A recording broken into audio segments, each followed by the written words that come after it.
All right, everybody, please send a comment to my beautiful woman who's helping and filming this, and let her know that y'all appreciate the sacrifice of our family's time to put these together for you. So here we're talking, because we're trying to get to an injector. And if you stick around, I'll try to throw in some extra stuff at the end, but let's get to the meat of it. It's 4 bolts. This is the central. There's a flexible tubing in the middle, but it's pretty rigid. Cylinder one that I needed to pull. It's the furthest most forward. These 3 on the driver's bank are pretty far to the back, and this one is absolutely right here below, actually aft of the fuel connectors. Fuel connectors, you'll need to pull these, which if you wanted to, I don't even think it's necessary. What you would maybe want to pull is this bracket right here.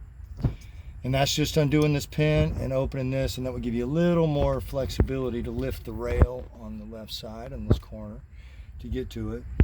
On the top, but again, we're going to go through that stuff later. To remove the 4 bolts that I will try to show, we're going to walk around the engine.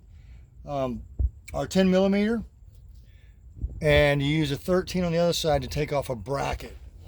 And the other moral of the story here is, here's the injectors. Here's what they look like, guys, on these Rangers and Econolines.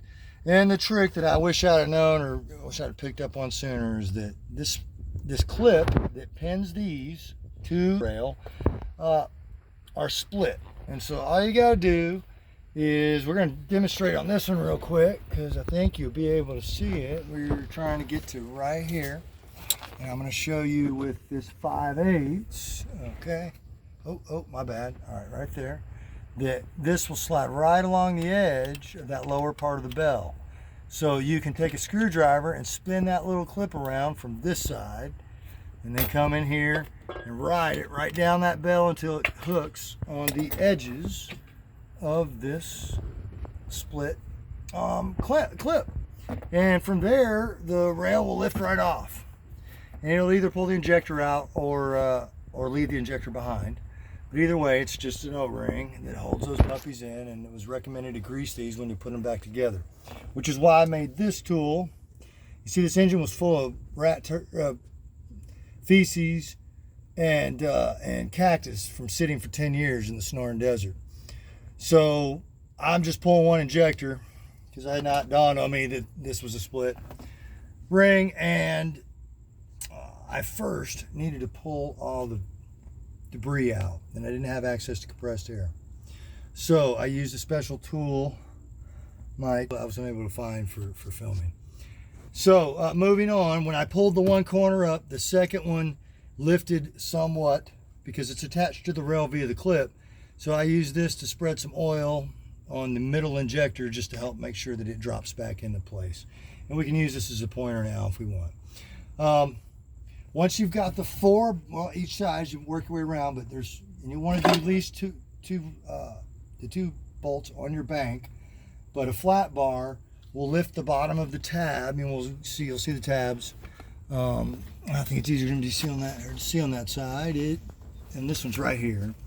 But you can get underneath the lip, which is chrome. Yeah, no, and get you a flat bar and lift them out. And you'll want to do if you're going to try to do all 6, I would recommend that you loosen them all and get them all loose.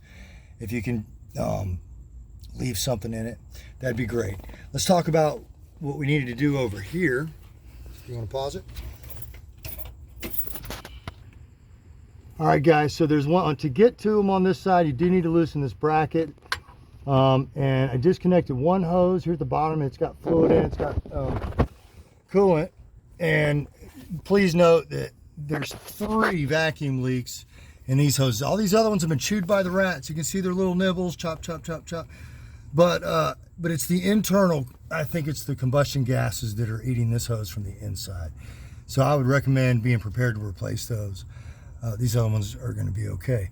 Now, what we had to do to get to that bracket, not overly complicated, but this is the only electrical connector I had to remove outside of the air cleaner. And it's on this little distribution box for vacuum, I believe. I don't know what it's for. Note, it only has 1 bolt, and the front hooks into place. And you can't unhook it unless you disconnect this, because this connector's tight.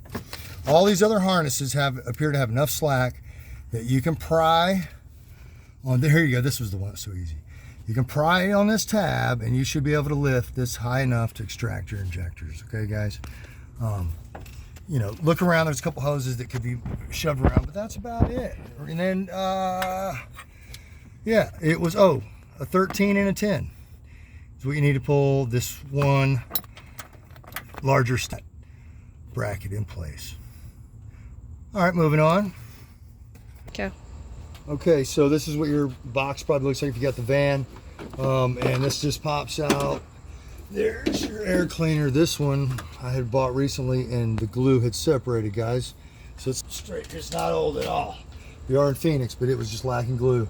And then here's your mass airflow sensor inside this bracket. This one is the only one that has an electrical connector. And then taking off the elbow that takes us right to the throttle body. It does have one vacuum hose attached to that. So, and this is the injector I had to pull that's on the bench right now. I'll remove this for a moment so you can see that's the top of the injector. Okay.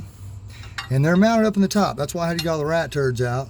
And then I used my, so in order to pry on this one, I slipped this on the bottom of the EGR valve. Oh goodness, here we go. And then, sorry about that.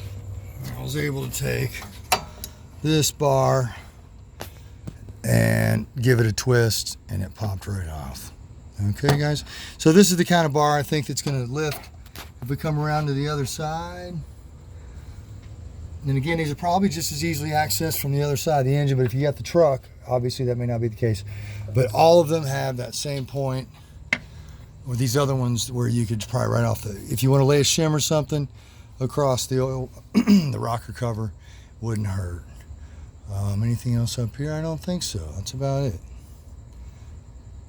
Okay. Go. And guys, I put this together because when I lifted this one up, the middle, which I'm not removing, did lift out. And I just wanted to spread some oil on the base of that O-ring before I pushed it back in. And where you want to do it?